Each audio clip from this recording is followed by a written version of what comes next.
6ನೇ ಹಂತದಲ್ಲಿದ್ದೀನಿ. ಇದು ಎಲ್ಲಿಪ್ಪ ಅಂದರೆ ಸೋಮೇಶ್ವರ ಸಭಾಭವನದ ಎದುರುಗಡೆ ಒಂದು ವೆಂಕಟೇಶ್ವರ ಉತ್ತರ ಕರ್ನಾಟಕ ಜೋಳದ ರೊಟ್ಟಿ ಹೋಟೆಲ್ ಇದೆ. ತುಂಬ ವಿಶೇಷವಾಗೈತಿ. ಇಲ್ಲಿ ರೊಟ್ಟಿಗಳನ್ನು ಬಡದು ಮಾಡ್ತಾರೆ ಮತ್ತು ಒಳ್ಳೆಯ ಬದ್ನೆಕಾಯಿ ಪಲ್ಯ, ಕಾಳು ಪಲ್ಯ, ಸೊಪ್ಪಿನ ಪಲ್ಯ ಎಲ್ಲ ಥರ ರುಚಿ ರುಚಿಯಾಗಿರ್ತಕ್ಕಂಥ, ಅದಕ್ಕೆ ಸಾಕಷ್ಟು ಶೇಂಗಾ ಪುಡಿ, ಕೊಬ್ಬರಿ ಎಲ್ಲ ಹಾಕಿ ಎಲ್ಲ ಮಸಾಲೆ ಪದಾರ್ಥಗಳನ್ನ ಹಾಕಿ ರುಚಿಕರವಾಗಿರ್ತಕ್ಕಂಥ ಪಲ್ಯಗಳನ್ನು ಮಾಡ್ತಾರೆ. ಇದು 1ನೇ ಮಹಡಿಯಲ್ಲಿ ಐತಿ. ಮತ್ತು ಅದಕ್ಕೆ ಉಳ್ಳಾಗಡ್ಡಿ ಕೊಡ್ತಾರೆ, ತರಕಾರಿ ಕೊಡ್ತಾರೆ, ಮೊಸರು ಚಟ್ನಿ ಕೊಡ್ತಾರೆ, ಉಪ್ಪಿನಕಾಯಿ, ಸ್ವೀಟ್ ಲೆಮನ್ ಪಿಕಲ್ಸು ಎಲ್ಲ ಕೊಡ್ತಾರೆ. ಕುತ್ಕೊಂಡು ಊಟ ಹಾಕ್ತಾರೆ, ಮ್ಯಾಲೆ ಫ್ಯಾನ್ ಹಚ್ಚಿರ್ತಾರೆ. ಕೈ ತಕ್ಕೊಳ್ಳಿಕ್ಕೆ ವಾಶ್ರೂಮು ಎಲ್ಲ ಅನುಕೂಲ ಐತಿ.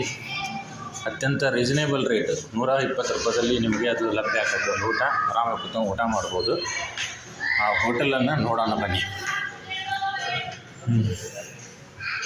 ಇದು ಹೋಟೆಲಿನ ಮೆನು.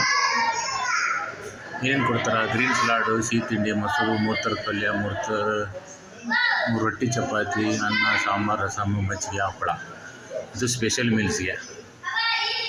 ಈಗ 120ಕ್ಕೆ ಅಂದರೆ 2 ರೊಟ್ಟಿ, ಚಪಾತಿ, 2 ಥರ ಪಲ್ಯ, ಅನ್ನ, ಸಾಂಬಾರು, ರಸಮ್ಮು, ಮೊಸರು, ಹಪ್ಪಳ ಕೊಡ್ತಾರೆ. 120 ರೂಪಾಯಿ. ಬರೀ ರೊಟ್ಟಿ ಪಲ್ಯ ತೊಗೊಂಡ್ರೆ 85 ರೂಪಾಯಿ. ರೊಟ್ಟಿ ಪಲ್ಯ ಅಂದರೆ 2 ರೊಟ್ಟಿ ಅಥವಾ ಚಪಾತಿ, 2 ಥರದ ಪಲ್ಯ, ಮೊಸರು. 80 ರೂಪಾಯಿಗೆ ಅನ್ನ ಸಾಂಬಾರನ್ನು ಕೊಡ್ತಾರೆ, 2 ಥರ ಪಲ್ಯ ಕೊಡ್ತಾರೆ, ಮೊಸರು ಕೊಡ್ತಾರೆ. ಎಕ್ಸ್ಟ್ರಾ ಏನೇನದವಪ್ಪ ಅಂದ್ರೆ ರೊಟ್ಟಿ ಅಥವಾ ಚಪಾತಿ ಎಕ್ಸ್ಟ್ರಾ ತೊಗೊಂಡ್ರೆ 1ಕ್ಕೆ 25, ರೈಸ್ ತೊಗೊಂಡ್ರೆ 30, ಬಟರ್ ಮಿಲ್ಕ್ ತೊಗೊಂಡ್ರೆ 15, ಕರ್ಡ್ ತೊಗೊಂಡ್ರೆ 10, ಪಾಪಡ್ ತೊಗೊಂಡ್ರೆ 5 ರೂಪಾಯಿ ಎಕ್ಸ್ಟ್ರಾ ಕೊಡಬೇಕು. ಸ್ವೀಟ್ ಎಕ್ಸ್ಟ್ರಾ ನೀವು ತೊಗೊಂಡ್ರಿ ಅಂದರೆ 20, ಬಜ್ಜಿಗೆ 7 ರೂಪಾಯಿ, ಹೋಳಿಗೆ 30 ರೂಪಾಯಿ, 1 ಪೀಸ್ ಜಾಮೂನ್ 20 ರೂಪಾಯಿ. ಪಾರ್ಸಲ್ಗೆ ಸಪ್ರೇಟ್ ರೇಟ್ ಇದೆ.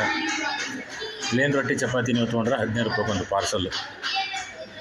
2 ರೊಟ್ಟಿ ಚಪಾತಿ ಪಲ್ಯ ತೊಗೊಂಡ್ರೆ 65. ಎನಿ ಕರಿ 200 ರೂಪಾಯಿ kg. ಸಾಂಬಾರು ರಸಮ್ಮು 70 ರೂಪಾಯಿನ 200 ರೂಪಾಯಿಗೆ 1 ಲೀಟ್ರ್ ಏನೋ ಅದ. ಓಕೆ, ಹೆಚ್ಚಿನ ಮಾಹಿತಿಗಾಗಿ ಒಂದು ಸಲ ಇಲ್ಲಿ ಭೇಟಿ ಕೊಡಿ. ಇಲ್ಲಿ ಬೇರೆ ಬೇರೆ ಕರದಂಟು, ಕುಂದ, ಉಮಿದಿ ಉತ್ಪನ್ನಗಳು ಕೂಡ ಸಿಗ್ತಾವೆ. ಇಲ್ಲಿ ಉಮಿದಿ ಎಲ್ಲ ಚಟ್ನಿ ಪುಡಿಗಳು, ಕರದಂಟು, ಗೋಕಾಕ್ನ ಪ್ರಸಿದ್ಧ ಕರದಂಟು ಕೂಡ ದೊರೀತದೆ. ಆಮೇಲೆ ಮತ್ತು ಕಡಕ್ ರೊಟ್ಟಿ, ಚಟ್ನಿ ಪುಡಿಗಳು, ಮತ್ತು ಇನ್ನು ಅಮೀನುಗಡೆ ಕರದಂಟು, ಶೇಂಗಾ ಹೋಳಿಗೆ ಬಂದು ನೋಡಿರಿ. ಇವತ್ತು ರಜೆ ಇತ್ತು, ಇವತ್ತು ಸೋಮವಾರ. ಇದು ಆಫ್ ಡೇ ಇರ್ತದೆ.